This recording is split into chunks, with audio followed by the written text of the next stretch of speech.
Salary வச்சு பணக்காரனாகிறது அசாத்தியமானது.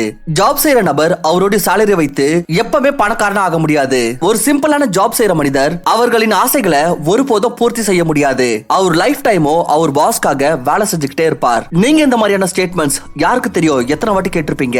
Even உங்களுடைய parents, உங்களுடைய ரிலேட்டிவ்ஸ் கிட்ட இருந்து. பட் ஆனா நான் உங்ககிட்ட சொன்னா இது முற்றிலும் உண்மை கிடையாது. சோ ஒரு 10, 20, 30, 40,000 ரூபாய் சம்பாதிக்கிற நபர் கூட அவருடைய சேலரியின் அடிப்படை மீது ஒரு நல்ல கணிசமான வெல்த் உருவாக்க முடியும். இப்ப நம்ம எல்லாருக்குமே தெரியும், ஒவ்வொரு நபரின் சேலரியும் ஒரே மாதிரியே இருக்கிறது இல்ல. ஒருத்தர் மாசத்துக்கு 10,000 ரூபாய் சம்பாதிப்பாரு, இன்னொருத்தர் 50,000 ரூபாய், அது வேற ஒருத்தர் 1,00,000 ரூபாய். சோ இன்னைக்கு வீடியோல நம்ம 3 நண்பர்களுடைய எக்ஸாம்பிள் பார்க்க போறோம். அதுல ஒருத்தர் மாசத்துக்கு 20,000 ரூபாய் சம்பாதிக்கிறாரு, இன்னொருத்தர் 50,000 ரூபாய் அண்ட் ஒருத்தர் 1,00,000 ரூபாய். இவங்க எப்படி அவங்க சேலரிய சரியா யூஸ் பண்ணி பணக்காரன் ஆக முடியும் அப்படின்னு தெரிஞ்சுக்க இந்த வீடியோவை முழுசா பாருங்க. ஏன்னா இத பார்த்த பிறகு உங்களுக்கும் ஒரு நல்ல ஐடியா வந்துரும். நீங்களும் எப்படி உங்களோட சேலரிய கரெக்டா மேனேஜ் பண்ணி சரியாக இன்வெஸ்ட் பண்ணி வெல்த் உருவாக்குறதுன்னு. சோ வாங்க ஆரம்பிக்கலாம். 3 ஃப்ரெண்ட்ஸ் இருக்காங்க. ஒருத்தரோட பேர் அக்ஷய், இரண்டாவதோட பேர் ராகுல், மூணாவதோட பேர் அமித். 3 பேருக்கும் 25 வயசு. அக்ஷய்க்கு இப்பதான் ஜாப் கிடைச்சிருக்கு ஒரு சாஃப்ட்வேர் கம்பெனில அண்ட் அவர் மாசத்துக்கு 20,000 ரூபாய் சம்பாதிக்கிறாரு. அதே ராகுல் அண்ட் அமித் முன்னாடி இருந்தே வேற ஒரு டெக் கம்பெனில வேலை செஞ்சுட்டு இருக்காங்க. அண்ட் ராகுல் மாசத்துக்கு 50,000 ரூபாய் அண்ட் அமித் மாசத்துக்கு 1,00,000 ரூபாய் சம்பாதிக்கிறாரு. அக்ஷய்க்கு 50, 30, 20 ரூல பத்தி தெரிய வருது. அண்ட் அவர் சேலரியோட 50% அவருடைய நீட்ஸ்ல, 30% வான்ஸ்ல அண்ட் மிச்சம் இருக்கிற 20% அதாவது 4,000 ரூபாவை இன்வெஸ்ட் பண்றாரு. பாத்தீங்கன்னா அக்ஷய் மாசத்துக்கு வெறும் 20,000 ரூபாய் தான் சம்பாதிக்கிறாரு. சோ இவருக்கு இவ்வளவு கம்மியான காசை வச்சு பட்ஜெட் போடுறது ரொம்பவே கஷ்டம். ஆனாலும் அப்படி இப்படின்னு 4,000 ரூபாவை சேமிச்சு அண்ட் அத இண்டெக்ஸ் ஃபண்ட்ல இன்வெஸ்ட் பண்றாரு. ஏன்னா அவருக்கு நல்லாவே தெரியும் லாங் டர்ம்ல பவர் ஆஃப் கம்பவுண்டிங் அவருக்கு கண்டிப்பா கை கொடுக்கும்னு. அண்ட் அவருக்கும் ஒரு நல்ல வெல்த் உருவாயிடும். இப்ப இவருக்கு எவ்வளவு வெல்த் உருவாயிருக்கு அத மேல்கொண்டு வர வீடியோல பார்க்கலாம். அடுத்ததா ராகுல பத்தி பார்க்கலாம். பாத்தீங்கன்னா ராகுலோட ஏஜ் கூட 25 வயசு அண்ட் இவர் மாசத்துக்கு 50,000 ரூபாய் சம்பாதிக்கிறாரு. அண்ட் அவரும் 50, 30, 20 ரூல ஃபாலோ பண்றாரு. இதுல அவர் சேலரியோட 50% அதாவது 25,000 ரூபாய் அவருடைய நீட்ஸ்க்காக போடுறாரு. 30% பாத்தீங்கன்னா 15,000 ரூபாய் அத அவர் ஆசைப்படுற விஷயத்துல செலவு பண்றாரு. அண்ட் 20% இது வருது 10,000 ரூபாய் அத இன்வெஸ்ட் பண்றாரு. இங்க பாத்தீங்கன்னா அக்ஷய் அண்ட் ராகுல் 2 பேரும் சேம் ஸ்ட்ராட்டஜி ஃபாலோ பண்றாங்க. இத நீங்களும் இந்த 50, 30, 20 ரூல ஃபாலோ பண்ணலாம். ஏன்னா இன்னைக்கு விலைவாசி எந்த அளவுக்கு அதிகமா இருக்குதுன்னா நமக்குலாம் இந்த சேலரி வச்சு 20% வரைக்கும் சேமிக்கிறதே கஷ்டம் தான். இப்ப நம்ம 3வது ஃப்ரெண்ட் அவரோட பேர் அமித், அவரை பத்தி பார்க்கலாம். அமித் அவருடைய 20வது வயசுலயே ஜாப் பண்ண ஸ்டார்ட் பண்ணிட்டாரு. ஆரம்பத்துல பாத்தீங்கன்னா இவரோட சேலரி வெறும் 20,000 ரூபாய் தான். ஆனா அவரோட ஸ்கில் மீது அவர் ஒர்க் பண்ண ஆரம்பிச்சிட்டாரு. அண்ட் 25 வயசு வர்றப்போ இவரோட சேலரி 1,00,000 ரூபாய் ஆயிடுச்சு. ஸ்டில் அவருக்கு நல்லாவே தெரியும் வருஷம் 5% இன்கிரிமெண்ட்ல ஒண்ணுமே ஆக போறது இல்லன்னு. சோ சைட் பை சைடு நான் இதனா ஒரு ஸ்கில் மீது கவனம் செலுத்தணும். இதனாலே அவர் வீடியோ எடிட்டிங் கத்துக்க ஆரம்பிச்சாரு. ஏன்னா அவருக்கு நல்லாவே தெரிஞ்சிருந்தது இது இன்டர்நெட்டுக்கான உலகம். இன்னைக்கு ஒவ்வொருத்தரும் வீட்ல இருந்தே கண்டென்ட் உருவாக்கணும்னு விரும்புறாங்க. இப்போ இந்த கண்டென்ட் யூடியூப்ல போடுறாங்களோ இல்ல இன்ஸ்டாகிராம்லயோ எல்லாருமே வீடியோ போடணும்னு ஆசைப்படுறாங்க. சோ இதனாலே அவர் யோசிச்சார் கண்டிப்பா நிறைய பேருக்கு வீடியோ எடிட்டருக்கான அவசியம் ஏற்படும்னு. சோ வீக்கெண்ட்ல ஒர்க் பண்ணி இந்த ஸ்கில்ல கத்துக்கலாம். அண்ட் சில வருஷங்களையே அவர் ஒரு நல்ல வீடியோ எடிட்டராவும் ஆயிட்டாரு. அவர் 25 வயசுல அவரோட ஃபுல் டைம் ஜாப்ல அண்ட் பார்ட் டைம் வீடியோ எடிட்டிங்ல இருந்து சேர்த்து 1,00,000 ரூபாய் மாசம் சம்பாதிக்க ஆரம்பிச்சிட்டாரு. இப்ப இவரும் 50, 30, 20 ரூல யூஸ் பண்ணிட்டு இருந்தாரு. அவரும் இன்கம் உடைய 20% அதாவது 20,000 ரூபாவை இன்வெஸ்ட் பண்ணாரு. இப்ப நம்ம இவங்க 3 பேரோட இன்வெஸ்ட்மெண்ட்டையும் பார்க்கலாம். இங்க 3 பேருக்கும் ஆன் ஆவரேஜ் 13% ரிட்டர்ன் கிடைக்குதுன்னு வச்சுக்கலாம். அக்ஷய் வந்து மாசம் 4,000 ரூபாய் இன்வெஸ்ட் பண்றாரு. அதுவும் 15 வருஷத்துக்கு அதாவது அவரோட 40வது வயசு வரைக்கும் இன்வெஸ்ட் பண்றாரு. அப்போ 40வது வயசுல அவர்கிட்ட 22,22,725 ரூபாய் இருக்கும். அது ராகுல் கூட பாத்தீங்கன்னா அவரோட 25வது வயசுல ஆரம்பிச்சாரு. ஆனா ராகுலோட சேலரி வந்து 50,000 ரூபாய் இருந்ததுனால அதோட 20% அதாவது மாசம் 10,000 ரூபாய் அத அவருடைய 40வது வயசு வரைக்கும் இன்வெஸ்ட் பண்றாரு. அண்ட் அவருடைய வெல்த் 55,56,813 ரூபாய் ஆயிடும். அதே அமித் வந்து அவர் சேலரியோட 20% இன்வெஸ்ட் பண்றாரு. அது வந்து 20,000 ரூபாய். அண்ட் இவரும் இத 15 வருஷத்துக்கு இன்வெஸ்ட் பண்றாரு. அப்ப 40வது வயசுல இவரோட வெல்த் 1,11,13,626 ரூபாய் ஆயிடும். இங்க பாத்தீங்கன்னா இன்ஃப்ளேஷன் அண்ட் salary hike மாதிரியான விஷயங்களோட எஃபெக்ட் வந்து எடுத்துக்கல. அப்படி இன்ஃப்ளேஷன் அதிகமாச்சுனா அண்ட் அதுக்கு அக்கார்டிங் இவங்களோட இன்கம் கூட அதிகமாகும். இதனால வாய்ப்பு இருக்கு இந்த ஆட்கள் இன்னும் அதிகமான காசு கூட இன்வெஸ்ட் பண்ணலாம். பட் இப்போதைக்கு நம்ம இந்த எல்லா விஷயத்தையும் கான்செப்டா வச்சுக்கிட்டு டேட்டா மீது கவனத்தை செலுத்துவோம். இங்க பாத்தீங்கன்னா நம்ம 3 salary கிளாஸ் வந்து பாத்திருக்கோம். சோ நம்ம எந்தெந்த விஷயத்தை மீது கவனத்தை செலுத்தணும்னு பார்க்கலாம். சோ நம்பர் 1 வந்து grow your income. இங்க பாத்தீங்கன்னா 3 பேரும் சேம் ரூல் தான் ஃபாலோ பண்ணிட்டு இருந்தாங்க. அதாவது அவங்க இன்கமோட 20% வந்து இன்வெஸ்ட் பண்ணாங்க. பிகாஸ் இதை விட அதிகமா சேவ் பண்றது கொஞ்சம் கஷ்டம் தான். பட் அமித் வந்து ஒரு நல்ல விஷயம் பண்ணாரு. இவர் அவருடைய இன்கம் அதிகப்படுத்துறது மீது கவனத்தை செலுத்தினாரு. இங்க பாத்தீங்கன்னா அக்ஷய் வந்து மாசத்துக்கு வெறும் 20,000 ரூபாய் தான் சம்பாதிச்சிட்டு இருந்தாரு. அதனால கஷ்டப்பட்டு இவரால 4,000 ரூபாய் தான் சேவ் பண்ணி இன்வெஸ்ட் பண்ண முடிஞ்சது. ஆனாலும் 15 வருஷத்துக்கு அப்புறமா இவருடைய வெல்த் வெறும் 22 லட்சம் ரூபாய் தான் ஆயிருக்கு. பட் அதே அமித் வந்து 1 லட்சம் ரூபாய் சம்பாதிக்கிறாரு. அதுக்கான காரணம் இவர் வந்து அவருடைய ஸ்கில்ல க்ரோ பண்றது மீது கவனத்தை செலுத்தினாரு. இதனாலேயே அவரோட இன்கம் வந்து எந்த அளவுக்கு அதிகமாயிடுச்சுன்னா வெறும் 20% வந்து இன்வெஸ்ட் பண்ண பிறகும் இவர் அக்ஷயை விட 5 மடங்கு அதிகமான வெல்த் உருவாக்க முடிஞ்சது. அதாவது 1.1 கோடி ரூபாய். அப்படி உங்களுடைய இன்கமோ 15,000 ரூபாயில இருந்து 25,000 ரூபாய்க்குள்ள இருந்துச்சுன்னா அப்ப என்ன பொறுத்த வரைக்கும் நீங்க சீக்கிரமாவே உங்களுடைய இன்கம் அதிகப்படுத்துறது மீது கவனத்தை செலுத்தணும். ஏன்னா 4,000 ரூபாய் 5,000 ரூபாய் இன்வெஸ்ட் பண்ணி உங்களால அந்த அளவுக்கான வெல்த் வந்து உருவாக்க முடியாது.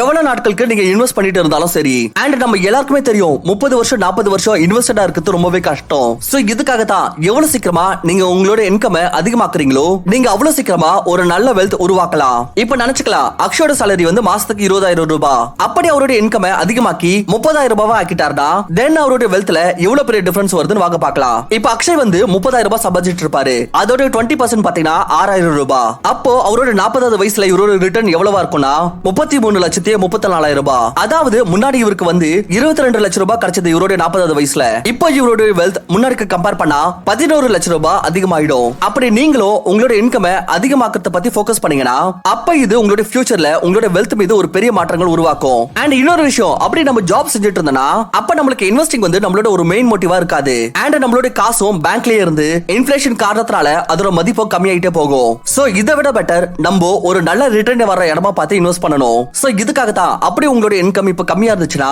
சோ பெட்டர் நீங்க உங்களோட இன்கம் அதிகமாக்குறது மீது கவனம் செலுத்துங்க.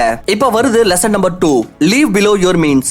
எனக்கு லைஃப்ல ஒவ்வொரு விஷயமும் ரொம்பவே டெம்ப்டிங்கா இருக்குது. ஒரு நபர் கிட்ட அவருடைய முதல் சேலரி வந்துச்சுன்னா அப்ப அவருடைய மனசுல முதல்ல இந்த ஒரு எண்ணம் தான் வரும், இந்த முதல் சேலரியை எப்படி செலவு பண்ணலான்னு, எந்த மொபைல் போன வாங்கலான்னு.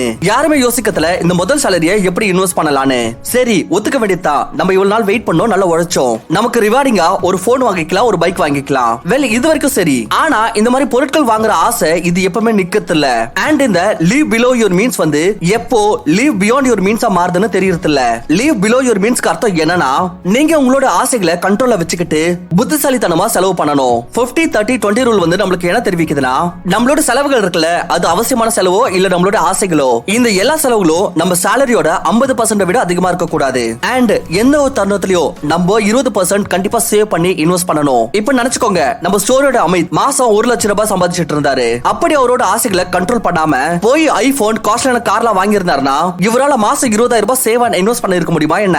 பட் அதே இவர் லீவ் பிலோ யுவர் மீன்ஸ் ஓட கான்செப்டை யூஸ் பண்ணி 20% இடத்துல 40% வந்து சேவ் பண்ணி இன்வெஸ்ட் பண்ணிருந்தாருன்னா அப்ப இவரோட வெல்த் எவ்வளவு இருக்கும் வாங்க பார்க்கலாம். சோ பாத்தீங்கன்னா அமித் 20,000 ரூபாய் இடத்துல 40,000 ரூபாய் சேவ் பண்ணி இன்வெஸ்ட் பண்ணிருந்தாருன்னா அப்போ 15 வருஷத்துக்கு அப்புறம் இவரோட வெல்த் 1.1 crore இடத்துல 2.2 crore rupees ஆயிடும். பாத்தீங்கன்னா டபுள், ஜஸ்ட் டபுள். அப்படி நீங்களும் உங்களோட சேலரியை தேவையில்லாத செலவுகள் பண்ணாம சில வருஷங்களுக்கு ஃப்ரூகல் லைஃப் வாழணும். அப்பதான் நீங்களும் சில வருஷங்கள்லயே ரிட்டையர் ஆகிறதுக்கான வெல்த் வந்து உருவாக்க முடியும். சொல்லுவாங்கல்ல it's not about your pay check, it's about how you manage it. அதாவது இது முக்கியம் கிடையாது உங்களோட இன்கம் எவ்வளவு இருக்குன்னு, பட் இம்பார்ட்டன்டான விஷயம் என்னன்னா நீங்க அந்த காசை எப்படி மேனேஜ் பண்றீங்கன்றது. உங்களோட சேலரி லட்ச ரூபாயில இருந்தாலும் சரி அப்படி நீங்க சரியா யோசிக்காம அது தேவையில்லாம வீணாக்கிட்டு இருந்தீங்கன்னா அப்ப உங்களால எப்பவுமே ஒரு வெல்த் உருவாக்க முடியாது. அண்ட் இந்த ராட் ரேஸ்ல மாட்டிக்கிட்டே இருப்பீங்க. Lesson number 3, how to grow and invest your money. இப்ப நம்ம எல்லாருக்குமே தெரியும் முதல்ல நம்மளோட இன்கம் grow பண்ணணும் அண்ட் அதன் கூடவே இன்வெஸ்டிங் மீது கவனம் செலுத்தணும். அப்படி நீங்க ஜாப் செஞ்சுட்டு இருந்தீங்கன்னா அப்ப நீங்க எதனா ஒரு ஸ்கில்ல சைட் பை சைட் கத்துக்கிட்டு ஃப்ரீலான்சராக வேலை செய்யலாம். Like video editing, web designing, script writing, இந்த மாதிரி ஏகப்பட்ட ஆன்லைன் ஒர்க் இருக்கு. இதுல இருந்து நீங்க ஒரு நல்ல சைடு இன்கம் உருவாக்க முடியும்.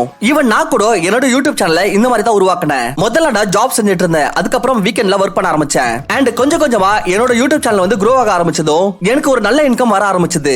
அதுக்கப்புறமா நான் என்னோட ஃபுல் டைம் ஜாப் குவிட் பண்ணிட்டு இப்ப நான் ஃபுல் டைம் யூடியூபரா இருக்கிறேன். வாய்ப்பு இருக்கு ஸ்டார்டிங் உங்களுக்கு தோணும் இந்த சைடு இன்கம் வச்சு எவ்வளவு காசு சம்பாதிக்க முடியும்னு. பட் அதே நீங்க சரியா ஹார்ட் ஒர்க் போட்டீங்கன்னா உங்களுக்கு சக்சஸ் கண்டிப்பா கிடைக்கும். அண்ட் உங்களோட காசை இன்வெஸ்ட் பண்றத பத்தி வந்துச்சுன்னா அப்படியே உங்களுக்கு இன்வெஸ்டிங் பத்தி டீப்பா தெரிஞ்சுக்க அந்த அளவுக்கு டைம் கொடுக்க முடியாதுன்னா அப்ப பெட்டர் நீங்க இண்டெக்ஸ் ஃபண்ட்ல இருந்து ஸ்டார்ட் பண்ணுங்க.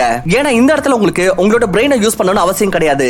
அண்ட் நீங்களும் கொஞ்சம் கொஞ்சமா எஸ்ஐபி மூலமா உங்களோட அமௌண்ட்டை அதிகரிக்கலாம். முதல்ல நீங்க உங்களோட 10% சேலரியை அதுல இன்வெஸ்ட் பண்ணுங்க அண்ட் மார்க்கெட்டை புரிஞ்சுக்கோங்க. அண்ட் உங்களுக்கு கான்ஃபிடன்ட் வந்ததுக்கு அப்புறம் அதுக்கப்புறம் உங்க சேலரியோட 20% இல்ல அதை விட அதிகமா கூட நீங்க இன்வெஸ்ட் பண்ணலாம்.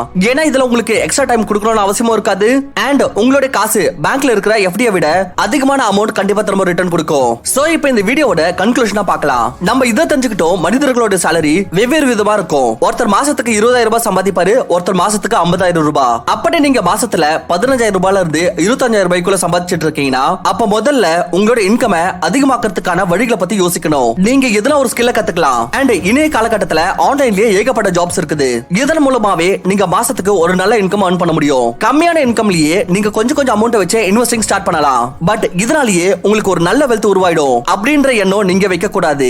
அப்படி நீங்க மாசத்துக்கு 40,000 ரூபாய் 50,000 ரூபாய் சம்பாதிக்க ஆரம்பிச்சீங்கன்னா அப்ப உங்களுக்கு அடுத்த 10-15 வருஷத்திலேயே ஒரு நல்ல வெல்த் உருவாக முடியும். பட் இதுக்கு நடுவுல நீங்க ஒரு விஷயத்து மீது கவனம் செலுத்தணும். அதுதான் உங்களோட காசை கரெக்டா மேனேஜ் பண்றது. தேவையில்லாத விஷயத்துக்கு மீது செலவு பண்ணக்கூடாது. நம்ம எல்லாருமே விரும்புவோம் நம்ம கிட்ட ஒரு நல்ல ஸ்மார்ட் போன் இருக்கணும், ஒரு நல்ல கார் இருக்கணும், ஒரு பெரிய வீடு இருக்கணும்னு.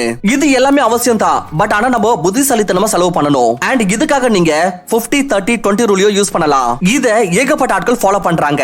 அண்ட் இது பட்ஜெட்டிங்கோட ஒரு பெஸ்ட் ரூலாவும் கருதப்படுது. அண்ட் இது நிறைய பேருக்கு ஒர்க் அவுட் ஆயிருக்கு. சோ உங்களுக்கு கண்டிப்பா ஒர்க் அவுட் ஆகலாம். அண்ட் அதுக்கப்புறமா நீங்க உங்களோட காசை ஒரு சரியான இடத்துல ஒர்க் பண்ண வைக்கணும். அண்ட் இது எல்லாமே நீங்க செஞ்சீங்கன்னா அப்ப நீங்க ஒரு டீசென்டான சாலரியில இருந்து ஒரு நல்ல வெல்த் கிரியேட் பண்ணி ஒரு நிம்மதியான லைஃப் வாழ முடியும். சோ ஃப்ரெண்ட்ஸ், உங்களோட இன்வெஸ்டிங் ஸ்டார்ட் பண்றதுக்கு முதல் ஸ்டெப்பா நீங்க ஒரு டிமேட் அக்கவுண்ட் ஓபன் பண்ணணும். உங்களுக்கு டிஸ்கிரிப்ஷன்ல லிங்க் கொடுத்திருக்கேன். நீங்க ஃப்ரீயாவே உங்களோட டிமேட் அக்கவுண்ட் ஓபன் பண்ணி உங்களுடைய இன்வெஸ்டிங் ஜர்னியை ஸ்டார்ட் பண்ணுங்க.